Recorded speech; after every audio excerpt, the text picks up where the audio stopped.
What's going on, guys? This is Diego.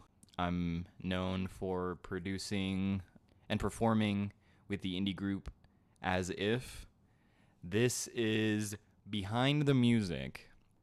This is how I produced this track. Hush, hush, keep it down now. You only wanna talk. So basically here I use Reason. This is my DAW of choice. I don't necessarily think it's the best DAW or anything like that. Okay, so first thing I did was I created this bass, which I played it with the Arturia Keylab 49. This is a UAD Moog Mini Moog synth, or Moog Mini Moog synth. I just like the basses that are included in that preset, in that VST. And this is the pattern that I originally had started with.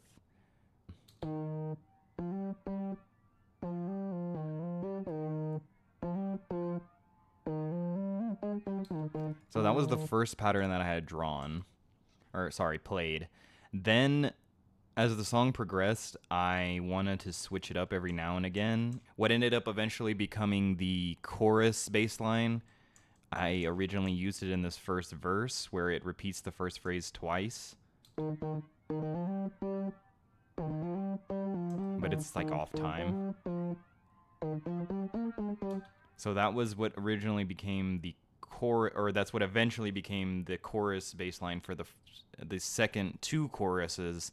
However, in the first chorus, I do switch back to that original bass line just because I wanted something to build up for. I also added, if I go to the actual rack for the project, when I was taking a look at the highs for the bass, I actually split the bass in two using this little device, this stereo imager. And if you go around the back, you can separate audio out and you can choose which one. So I chose the highs and I sent them out to a separate track. And I really wanted to make them more wide. They don't look as wide here, but I also have a sidechain on them. This sidechain plugin is not like responsive to the drum. It just automatically runs regardless whether the drum is running or not. I do on the main bass have a sidechain tool which actually takes the audio from the actual bass drum and lowers the volume of the bass.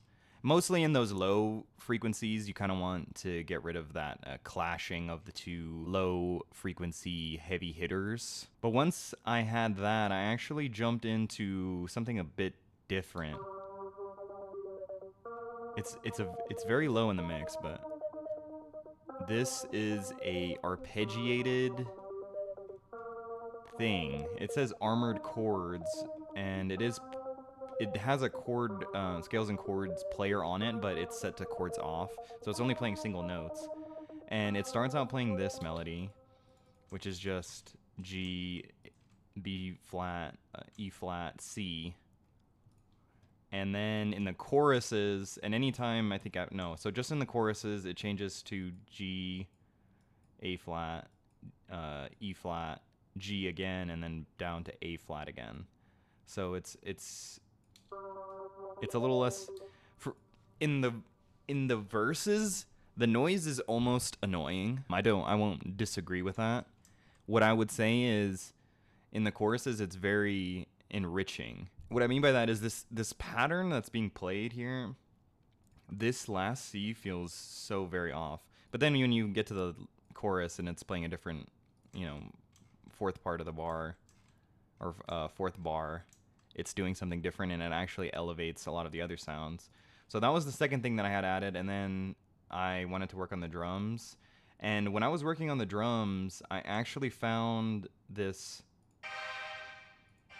stab, so these main stabs that you hear, this is mostly the chords. So this stab here is basically a sample in a drum machine being played throughout the whole song. I played with a couple of different things, but mostly it's just the timing on the fourth bar of the pattern, and then as well as the high frequency, there's an LFO at certain times.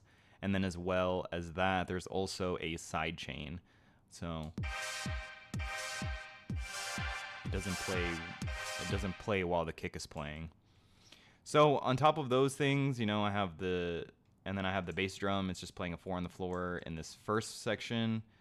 I have the sidechain bypassed in this first section, and then these first two notes, I resampled them and reversed them. So those are reversed, and then they play for only that section. Originally, I had them in the third verse as well, but I ended up replacing them with the regular ones, and then also I had bypassed the sidechain on that as well. However, I didn't like the way that sounded, so I just ended up removing the bypass and left the the sidechain on. But then once I kind of started building out the drums a little bit, I added these little flare snares, I like to call them. Little flare snares, just a little double snare. It's in most of the things. The only time it's really ever different is in the second verse. The last syllables are in line with the bass, or sorry, the drums. And I moved the drums so that they would be more in line. I also edited the actual drums themselves and what they were doing. So it's slightly different there, but for the most part, that's all for the drums. And then in the chorus, we just have hi-hats and a couple of other percussions. That tam snare is also in the regular version. I believe on this chorus, yeah, there's crashes. So when the energy gets to the chorus, there's a crash. I'm not a huge fan of cymbals. Most of the time, they're very boring. But when I laid them down throughout the third chorus, I feel like it really added something. And there's an extra one on one of the words where he literally says crash right here. You can see there's an extra one in this, the final 4 bars as opposed to the first 4 bars of the final chorus. So I think that it really helped in that regard. I don't necessarily think that it's that big of a deal not using crashes. Yeah, so that's pretty much it for the drums and the bass and basically the chords. So that's most of the structure of the song is completed right there. I added a few things in this first verse. I added these from the Docile Pad, which is a Layers Wave Edition plugin. It's very simple. It doesn't do too much. And then on the second note, it has 50% mod wheel automation. Really, this is just to complement the bass. See, together they work well together.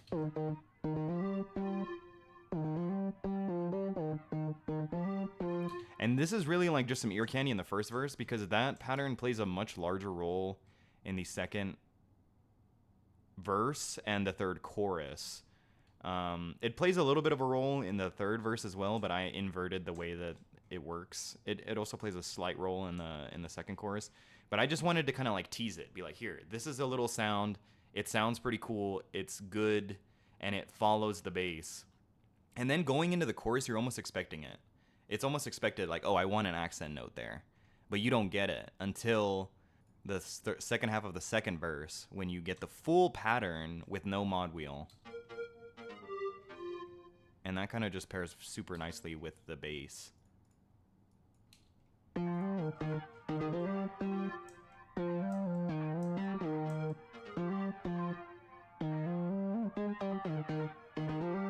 It just plays that pattern 4 times. Then there's a transition pattern. It's just 4 notes. It's kind of going along with the riser created with an instrument we'll talk about later, and then a couple of other risers. Like this. Oh yeah, this is another thing that I added. Just for the first chorus, I added this originally. Very, very slight noise. It doesn't do too much. It just kind of contradicts the bass in a way, but it also complements it at the very end of the phrase. And these two, so every 4 bars it's doing like the same thing as the bass.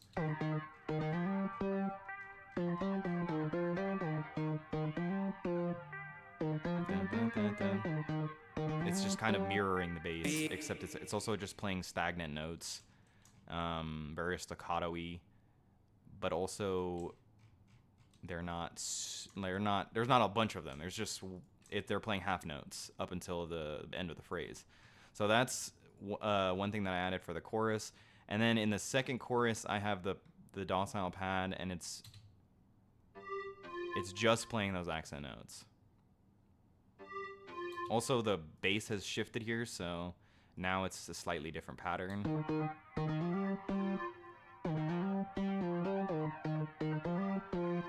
When we got to the second chorus, I really feel like we needed a bit more boost. This was before I had... Originally, a lot of this stuff I had in the first chorus, but I ended up toning some of the things down to just kind of give the other two choruses more room. They say you should always...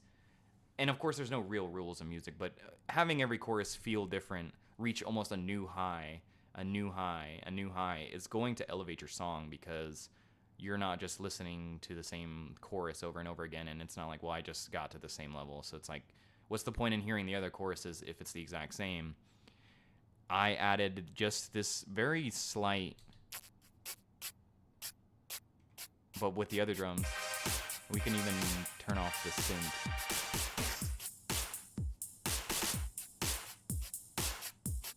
Just in kind of a pocket there that wasn't really being fulfilled by any other percussion instrument. So that's one thing. And then the last thing that I have for the choruses that's really different from like the verses is this very wide... I want to say it's like a string instrument, but also it's layers waves, so it's just waveforms that are creating this. But you can see this is the combination. I just used a stock plugin, Steady Flutter. I liked it. I modified certain things, like on attack and just things like that. A little bit of saturation and some origin cuts a bit of the high end, where I really want those vocals to flourish, especially in the chorus. But it's just very wide. So on top of that, there's a parallel channel with a reverb and a delay and just a stereo tool, which just widens it out even more. I really wanted this super far away, because in the chorus, when we get to vocals, I'll talk about it in a second, but in the chorus, the vocals are slightly changed.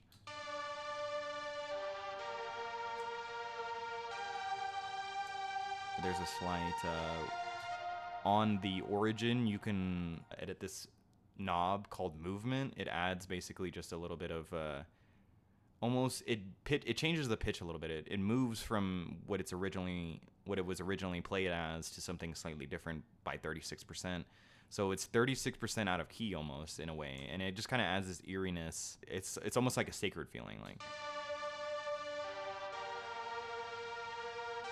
And I mean, it doesn't sound like much, but I feel like when you're writing a song, things that you can gravitate towards in terms of feel and things that you can actually specify, this is my intention and this is what I get. When I hear this, I think of this.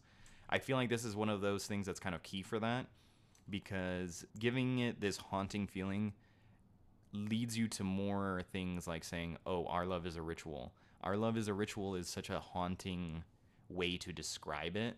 But I feel like that starts with something like this, where you have the eeriness of this sound, and that leads you down that path. It's like there's only one way you can really go. Of course, you can go anyway, of course, but it's kind of just me building the beat to be a certain thing, and that's what it ends up becoming because of the things that are included in it. I think that that's an important thing when you're talking about production and just music in general.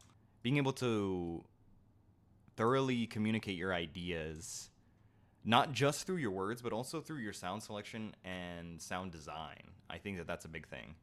It doesn't have to be anything crazy. Like, this is literally just playing whole notes, except when it's only playing quarter notes. And here it's playing an eighth note. So, I mean, it's really nothing crazy, but it just makes it bigger. The chorus, it just makes it that much bigger. And also, for this Nobody's Diary, this plugin, it's slightly different. It's instead of playing quarter notes, it's now playing, or instead of playing half notes, it's playing quarter notes. So it's just slightly faster. And then I also introduced it here for the first time in the third verse. during a verse I introduce it, but it's just playing the half note version, and then it ramps up to the quarter note version by the third chorus. But that's pretty much it in terms of instrumentation. A big thing about the song for me was vocals. So I was the first person to record on this. Of course, I have the studio basically, so I just took initiative and recorded what I thought the song needed. I had played the beat prior to my compatriot in As If, Elisha Montanez. I had played him the beat, and he said, I like this chorus and I have an idea. And he was following the bass line, like melody-wise, with his idea. So I was like, okay, if you're going to follow the bass line, that has to be the chorus, because you want the chorus to follow a melody in the song, because that adds relief, a bunch of technical mumbo jumbo. But basically, I just wanted him to follow the bass for the chorus. I didn't really want that for the verses. So I was like, okay, if the verses have to be different, I need to hit the mark here, and I also need to not copy the bass for anything really. So my approach to that was kind of, I guess, interesting. When I was recording my vocals, I really didn't have an idea of what I wanted anything to be about. Elisha did say that he had an idea, and he blurted out a few words, and that was basically what I had to go on.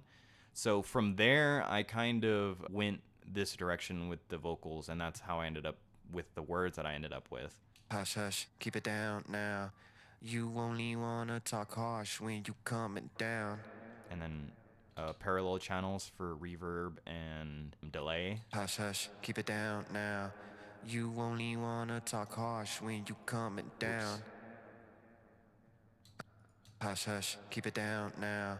You only wanna talk harsh when you coming down.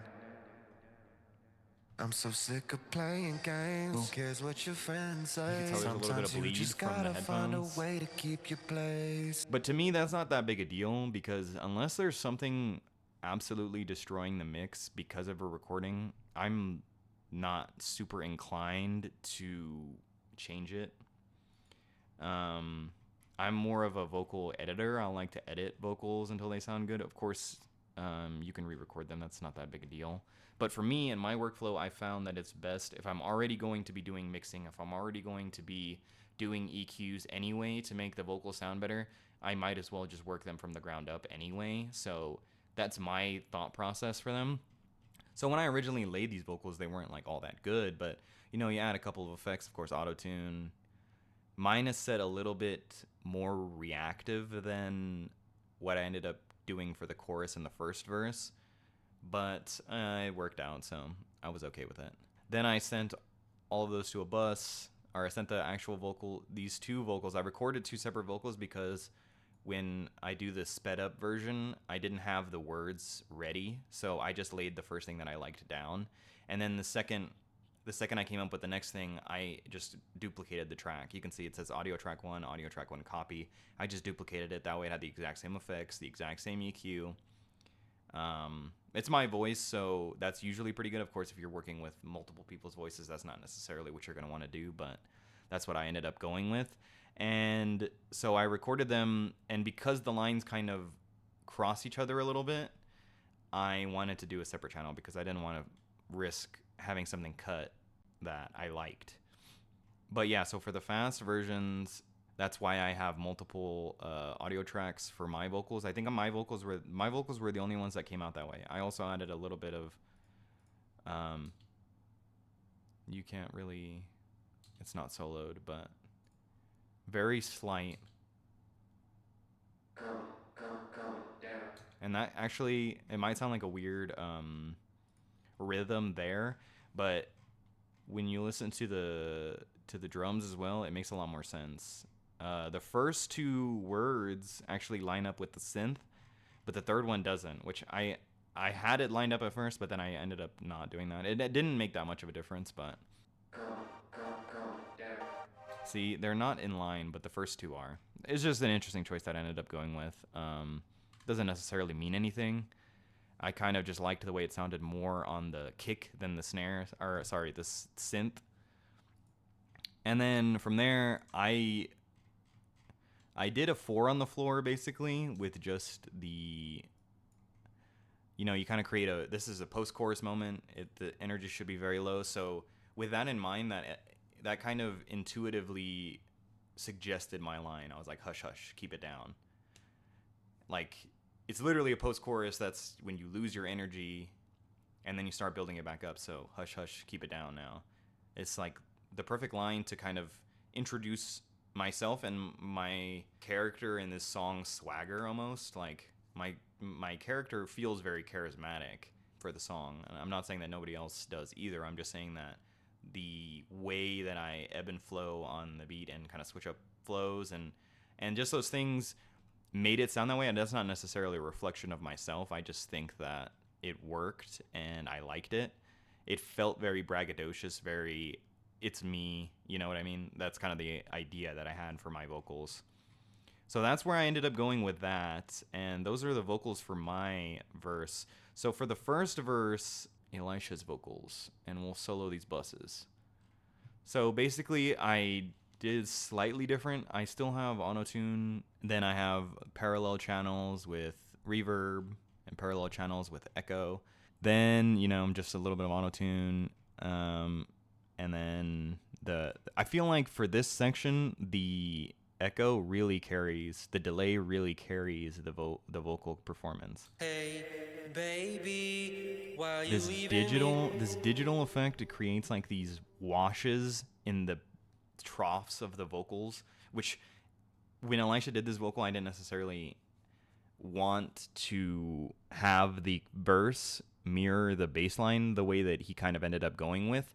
But I found that it's really nice because when I added this delay, it gave it this pop in these troughs of the vocals where he's not saying anything. Hey, baby, It makes it why you flow so much better, and it makes the vocal feel as though it's not necessarily following the bass to a T, even though the vocal performance itself kind of is. But that's pretty much it for the first chorus. That's all I ended up doing. Recorded it a few times. Elisha's more of a perfectionist, and he prefers to do it like in production itself as opposed to post-production, which is what I do for my vocals. It's what I do for pretty much most of the other stuff. But I mean, it's not that big a deal. It's all the same pretty much, honestly. It all ends up coming out about the same. As you can see, it's all very good quality. And then so for the chorus, this is what I was talking about earlier when I said something is slightly different. So for the chorus, you can see we have 4 channels. So I had added an extra parallel channel with only 50% widening, another sidechain, and then another chorus with a different effect. So this is EFX Bright Spring. So if I solo just this one. frequency chance, how can I please you? So what I wanted to do with this was kind of bring the vocal in, and then for the main reverb, I wanted to do it so that the main reverb was super wide. So that's kind of my intention there. And then it just creates like these 3 layers of vocals. So you have the central main channel vocal, then you have the middle channel, which is reverb, and then you have the super extreme wide channel, which is another reverb, and then you kind of just balance the volumes. So that's the reverb one, and then we also have another delay one, which this one doesn't have anything too crazy on it, a bit of distortion and full ducker because the dry wet is all the way up, but it's very quiet in the mix because when you add that reverb channel, those 2 reverb channels, you have a lot of washout otherwise.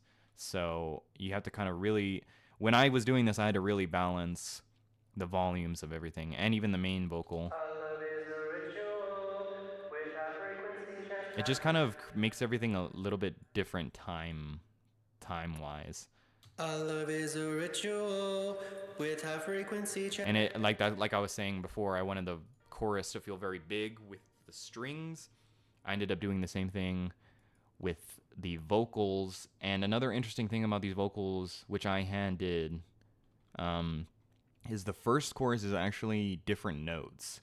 So love is a ritual. you can hear With this, high like, frequency chants, how can I please you? you can see that I'm going between G sharp and G, which gives like this very I forget exactly what they call it, but you know, when notes are literally one step up from each other and down from each other, it creates like this clash almost. It makes you feel very on edge. Our love is a ritual.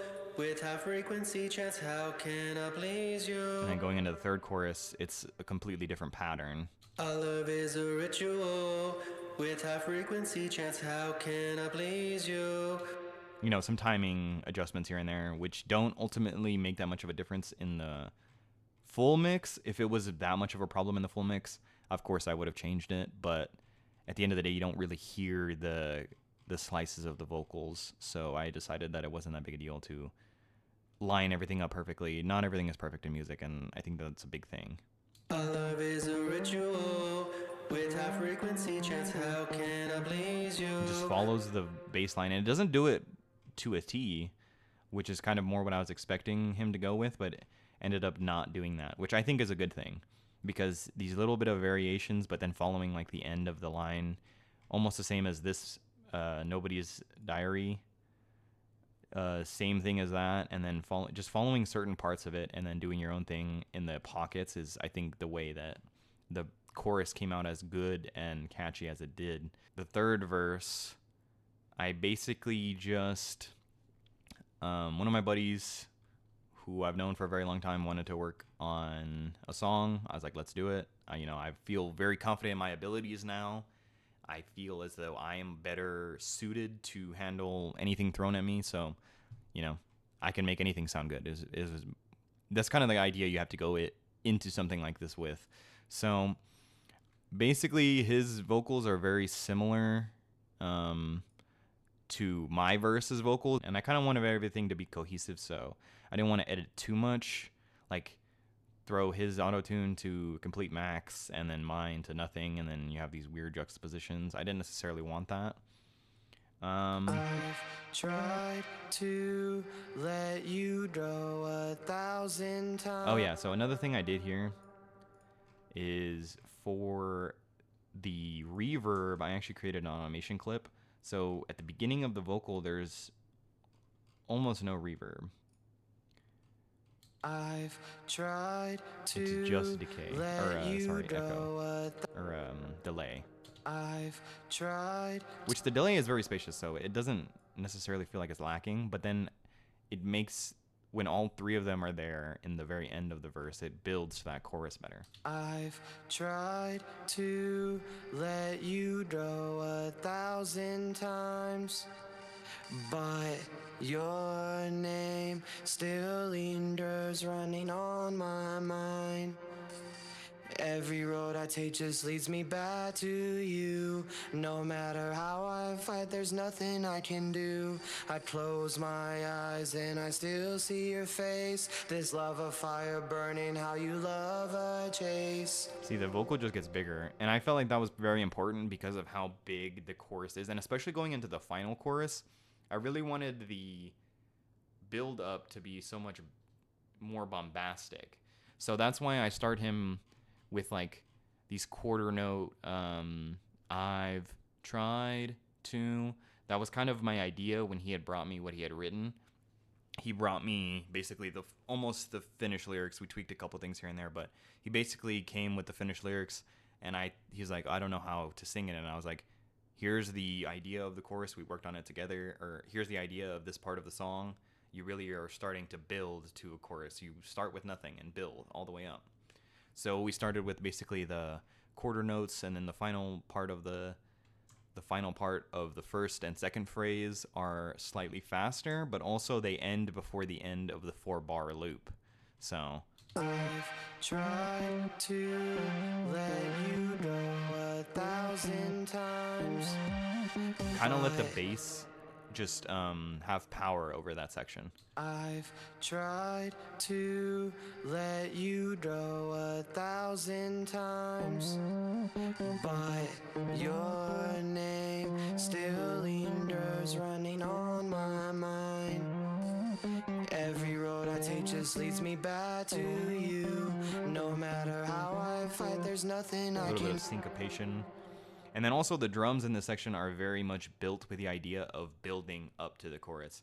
So I start with no drum, no kick drums or snares or anything.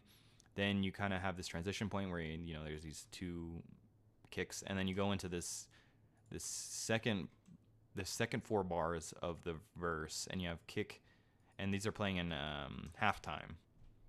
So basically, they're just playing, instead of playing every 4 notes, they're playing every 2 of the bar. So then we step it up a little bit, and then, but instead of, originally what I had here was a 4 on the floor with the snare, basically mirroring the rest of the song where you have the snare and the kick on one.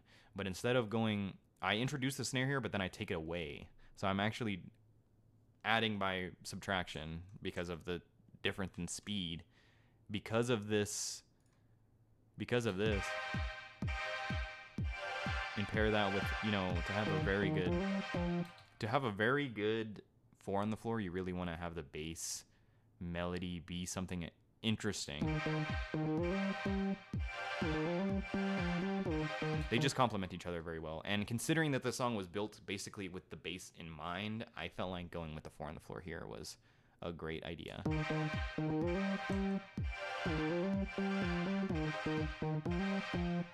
And then of course his vocal performance ends up speeding up here.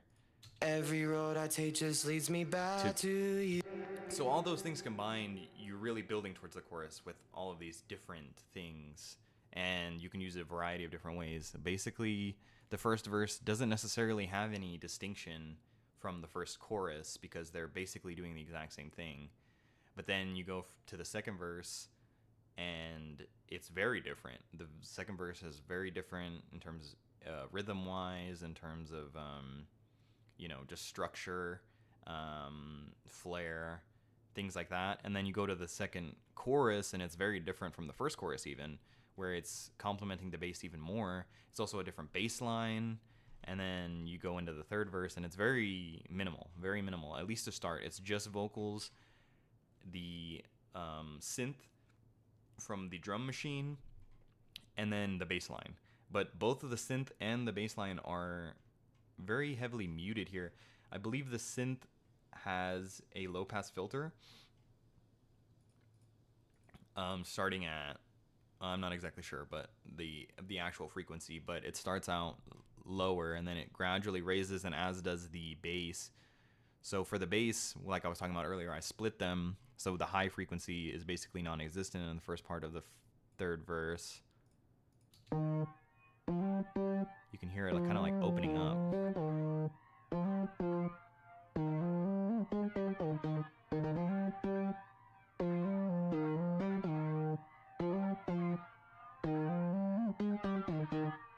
So it goes from being basically just sub noises to being sub and mid frequencies.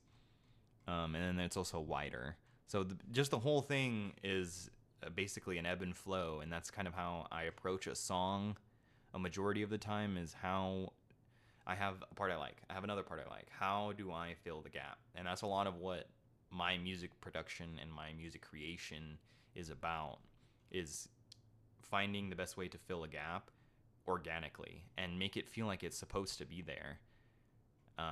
That's a big thing to me, and I think with this song I have fully committed to that idea, and I think that this song is very good. If you want to go check it out, it is available on Spotify, Apple Music. It doesn't hurt you any, but it helps me a ton if you go check it out. I would really appreciate it.